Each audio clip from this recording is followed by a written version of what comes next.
This is the websites.ca podcast, where we help Canadian small businesses build and maintain an effective website and online presence.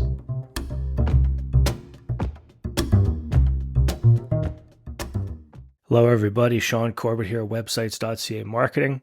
No guests on this month's episodes. You're just stuck with me. But I do have a very interesting and important topic for you that'll probably, for a bunch of listeners, if you action this right away, you can honestly see some results almost immediately. We think right now this might be the best way for local businesses to get new customers online. And I'm not going to bury the lead. I'll just go ahead and tell you. I'm essentially going to give you a very short crash course in what's working on Google Maps right now. So before we just get into Google Maps, what is it? Why? Who cares? Blah, blah, blah. What does it do for you? Essentially, what could be a goal here? Well, websites.ca, I'm not just giving you theory. Websites.ca has been in the top 2 results for Winnipeg website design. And just, in the last month or so, we went from about the 20th spot to the 2nd spot for Calgary website design, because as most of you probably know, we serve, all the major cities and towns all across Canada. So it's helpful for our business to be listed in multiple locations on the maps. For most people listening, they just have 1 or 2 locations within the same city, but this will apply the same. So this is a true statement. If you pull the right levers, as of right now, as of the recording of this podcast, you can see pretty fast results. Now, before I go into, how you can get those results, there's an old saying that goes, the map is not the territory. So essentially what that means is the representation of a thing, or sort of a crude or simplified picture of that thing, is not equal to the thing itself, right? A map doesn't tell you everything. The map will give you a lot of good goalposts and guidelines, but then you get to the area and you see something it's impossible to put everything on a map, basically. So while that's true in life, online, Google Maps pretty much, well, if you don't show up high on Google Maps, I'm sorry to tell you, but your business simply doesn't exist for most people. So again, I know the territory is that your business, of course, does exist. You're not on Google Maps, unfortunately. You do not exist for most customers, and that's just a fact. So why exactly would anyone want to focus on Google Maps? Well, businesses want to get onto the top 2 or 3 results on Google Maps. This is because Google, the search in Google shows 3 business results on desktop and 2 business results when they're searching on mobile, and what they call the map pack. And that's basically little plots on a map, and then a little square that shows the businesses that are represented by those plots. And this map pack appears above organic results. Now, if anyone's familiar with Google, there's ads and there's paid results, and then there's organic results. But the maps results, or the maps pack, as I've been saying, has always been perceived by people as a legitimate organic result, and it gets a lot of clicks. Now, when the map comes up, you can click show more businesses, right? So if you look for pizza parlor near me or coffee shop near me, they're not just going to show you the 2 or 3. You can click to see more businesses. But obviously showing up on those main 2 or 3 results will get you way more traffic. In fact, most SEO experts are reporting that for organic results, the first person, the top person for that search, or the top, entity, website, whatever, for that search, gets about 40% of the total clicks. So there could be 1,000 potential results, right? Or let's use my pizza parlor example. There could be 20 pizza joints in the city. That one that's on the top gets nearly half of the clicks, 40%. Then number 2 spot gets about 19 to 20%.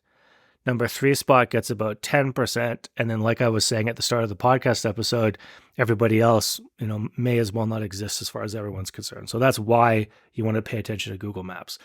So, okay, we've got that out of the way now. How can you get higher on the Google Maps pack? How did websites.ca do it?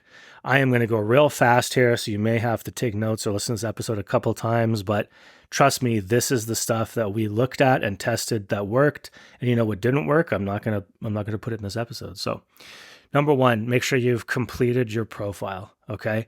Google My Business. You can claim it if you haven't already. It's free. You can start a business profile if it's not showing up on Google, although that seems impossible in this day and age. But basically, make sure your business name is correct. We've been over this on many episodes before. Don't write Acme Inc. in one place and then Acme Limited in another place and then Acme Incorporated in another place. Put your proper business name. Write it correctly. Make sure the address is your current address. Make sure it's written in a way that's compliant with how everyone else is writing addresses, right? So if people in your area write the number sign for what suite you're in, do that. If you put the suite and then a dash without a number sign, do that. Whatever is sort of the standard naming and address principle where you live. Upload a logo for your business. They usually allow you to upload location photos. You should do that. Make sure your hours are in there. Make sure all your contact details are in there. If you have a fax machine still, put that in there. Phone number, of course. Email, of course. Link to your website. Incidentally, websites.ca helps do this for all of our clients. So there's a little plug that I had to insert into this episode. So moving on. The next thing that's important, well, not even important, that we've just seen has had some effect on things, is the age of your business. So that makes sense. Do I want to go to someone who's been open for 6 months, or do I want to go with someone who's been open for 10 years? Obviously, that doesn't apply to everything. Maybe for bars or for restaurants, people want to see the new thing. And so perhaps for bars and restaurants, maybe the age doesn't matter. So again, take the rules that I'm saying and test them for yourself. But this is what we've found. For the longest time, we had just written 20 plus years. We told that to people, right? We've been operating for 20 plus years, 1999. And then all of a sudden, and again, if you listen to the recent episode with John Hart, our founder, he was mentioning, oh, geez, we all looked at the calendar and we realized it's been just over 25 years we've been in business. So we went and we updated that on our profile. And wouldn't you know it, the next day we jumped up a few positions. So I don't know, for the skeevier people listening, you think, oh, well, I'll just put I've been in business for 100 years. I don't know exactly if it works like that. Again, websites.ca in particular has a footprint online, so it is somewhat verifiable. I can't tell you if Google verifies it or not, but anyway, the point is, make sure your information's up to date. If you've been in business for 6 months, 1 year, 3 years, 5 years, whatever, put it in there. But then, the true lesson here is keep the damn listing updated every year, every couple of years. Make sure you have a staff member who's competent and comfortable doing these kind of things online. Or again, your trusty, website builder, websites.ca. Have them go in and update the information. So that is important. Another thing that's important, when you are open. Okay, so this is an interesting thing. Again, we don't want to lie. I mean, if you have limited hours, you have limited hours. That's fine. But you can imagine, so think about this, right? If you are let's go back to my pizza shop example. Let's say you've got a really traditional pizza shop and they're only open on the weekdays and they like to take the weekends off and spend them with their family. If you're driving around town and you say, do a search pizza shop near me, well, you don't necessarily want, even if it's the best shop in the city, it doesn't help you very much if it's not open, right? So Google's going to say, well, if they're not open today, I probably won't show them first. They don't do this all the time, but it's something they take into consideration. So that's another thing to think about. The Maps Pack is slightly fluid, but what we found, because we are an online business, we do have office hours, obviously. But technically, there's a chat box, there's an email inbox, you can edit your own website. We don't really have like one location. And so between all of our workers, we cover most of the hours of the day across Canada, with very few exceptions. So we tested putting that we're open 24/7 all the time. And again, we saw that we jumped ahead a few spaces, especially of businesses that were, that they had limited hours. So I'm not telling you to game the system, but I'm just telling you what is being taken into consideration by Google. If you have extended hours or something, it pays to put them there. Now, I've come to the most important lever to pull, and this is your Google reviews. So Google reviews are intimately tied to Google results, to the Google business listing, and to the Maps Pack and the Maps results. again, I don't want to super belabor the point. We've done a lot of episodes where a lot of the experts that we've had on here almost always mention driving Google reviews, driving Facebook reviews is one of the main ways to increase your online presence. So I'm just going to assume that, that you're on board with me on that. Obviously, the more reviews you get, the better. And then, and again, it goes without saying, you don't want bad reviews. Again, don't freak out about bad reviews. You get one or two bad reviews. You can't please everybody. Get on there and respond to them and try to be normal so other people can see that you're being reasonable. But don't be psychotic about how if you get a bad review, now it's a blood feud with that person forever. And yes, I understand some businesses have complained to me that their competitors have left them fake bad reviews. There's a process to go through to try to get rid of those. But again, if you have haters, I have to tell you, you pretty much made it. So take it as a vote of confidence or something. Pat yourself on the back if you get a fake bad review, and don't worry about it too much. The point is drive those good reviews. So what we're going to talk about here is you're going to get more reviews. And obviously you want that higher average out of 5, right? So 1 to 5 stars. The one thing that we did just recently is, we thought, well, we always ask people if they're happy with our service, they could leave us a review, and we have a system for that. And again, I've covered that in past episodes. You should absolutely be asking for referrals, asking for reviews at opportune times, at appropriate times, after you make sure the customer is actually happy. But what we did is we looked at all these levers and we said, well, if reviews are one of the levers, how could we generate more reviews very quickly? Because we keep seeing these results on Google happening very quickly as we improve our business profile and our reviews and so on. So our owner, John, just sent out a mass email to people saying, hey, look, we've been around for a while. Obviously, we've been your website provider for a while. I mean, if you're listening to this podcast, chances are some of you might have got that email. And he just basically said, hey, I'd really appreciate it if you left us a review if you haven't already. It's one of the ways that we help drive business. I mean, there's nothing fancy about it. It's not like, I'll just pat myself on the back here. It's not like he had to get me to write the email, right? I'm the email marketing guy. He just said, hey, I sent out some emails today. Meat and potatoes, straightforward. That always works so great when you have just get right to the point. And again, if you're a good business, you provide a good product or service. I mean, your staff, your customers are probably very happy to leave you a review. I mean, it just makes sense. So sometimes you want to add a little carrot to that ask, sweeten the deal a little bit. In this case, John said, if you show me the proof that you left a review, I'll give you credit for a 1 free month of service. So if you have a giveaway of some kind, even if it's an informational giveaway, like a little pamphlet or report or something, it doesn't have to be free money, or maybe a coupon, something like that, 2 for 1, whatever. Just offer people something for their time, and they'll be very willing to do it. And what we saw when we sent out that email is, it wasn't even that many reviews. I think we got about 20 to 25 reviews. And we looked the next day, and wouldn't you know it, again, jumped up to those, higher spots. Right now, getting close to the top 3. And as I say, as of this recording, we're in the top 2. So that's pretty cool. So how do you go about reviews? I kind of gave you the overall framework for it. The biggest thing to boil it down to is just make it easy for people to leave you reviews.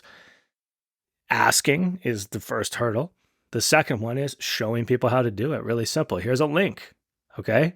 Here's a link to our Google review page, or here's a link to our Google business profile. You're going to need a Google account to do it. Most people have a Google account. If you don't have a Google account, you can sign up for free in 1 minute.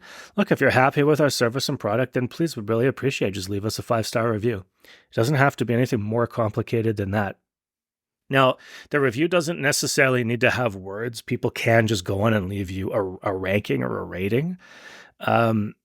This hasn't really been confirmed, but I'm just going to tell you, in the marketing world and the SEO world, and just from good old common sense, right? A really authentic, real, positive review usually does contain keywords naturally. So somebody said something like, websites.ca, I wouldn't consider using anyone else in Winnipeg for website design. Well, it's got Winnipeg and website design, right? So you don't necessarily hold people by the hand and say, make sure you use these words, because again, that's sort of, I don't know, it makes people feel strange. It makes them feel like they're doing homework. And again, if you make them feel like they're doing homework, they're probably not going to do it.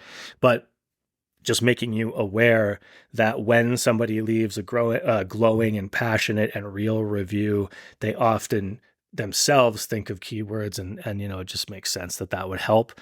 a little marketing tip that I just thought of as I was saying this and recording this was that you can then go back afterwards and see what people wrote about you in the reviews. And again, the review has to be like an honest, passionate outpouring of their heart, not just you asked them to leave a review. So they wrote, I like these guys, 5 stars. That obviously is not very helpful to you.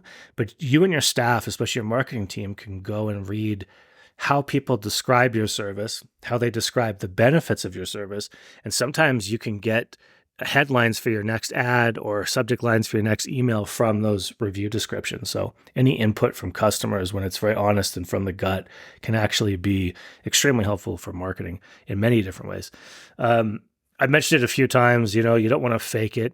Don't do fake reviews. It's very short-sighted actually, because Google's not stupid. If you created a bunch of dummy accounts on your same computer with your same IP address, basically meaning like your same area, your same internet connection, Google will probably notice this and they might even penalize you. Okay. So you don't want to mess around with that, because this business listing and this maps pack, this is prime real estate, I should say.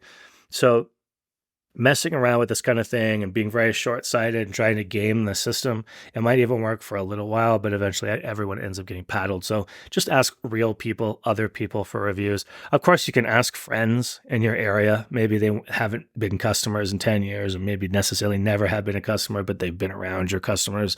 They've seen what you've done. I mean, that's fairly legitimate, right? If somebody says, I've known Bill for 20 years and he's a stand-up guy and da-da-da-da, I mean, that's a real honest review on someone's character. So I would say that's not gaming the system. That's legitimate. So again, ask people for reviews in your area is kind of the important part there. A final thing that I'll say that we didn't necessarily, again, confirm, but it just stands to reason, stands to common sense, and it's been whispered about online. So I'm not going to say for sure this is going to be one of those levers we're going to see results right away, but I would consider that it probably helps if the reviews come from older Google accounts that have left reviews for other businesses. So we have, again, like I said, we haven't totally confirmed that, but there are, reviewers kind of get ranked. I know when I lived in a certain area, I would leave reviews for mechanics and restaurants and so on. And at some point, Google sent me an email saying, would you like to be a confirmed reviewer? Would you like to get a badge? People have found your reviews helpful. I didn't even leave a ton. I probably left 8 or 10 reviews when I got this email. So you can imagine that someone who's sort of a confirmed, liked community reviewer, that person's review may hold a little bit more weight than someone who just created an account 10 minutes ago, leaves you a 4 or 5 star review with no words. So these are all just things to think about. But basically, everything that I've said, don't really get held up by the finer details. Take those 4 or 5 points that I told you that affect the Google Maps results, get to work on all of them right away, especially the reviews part, and you will see, I almost guarantee it, I mean, unless you have insane competition in your business in a large city, you will see results almost instantaneously. If you're not satisfied with your current website or the service you get from your provider, you can switch to websites.ca for free and get a great support team behind you. Just visit websites.ca or email Ryan directly at ryan@websites.ca. Thanks for listening, guys. Catch you next time.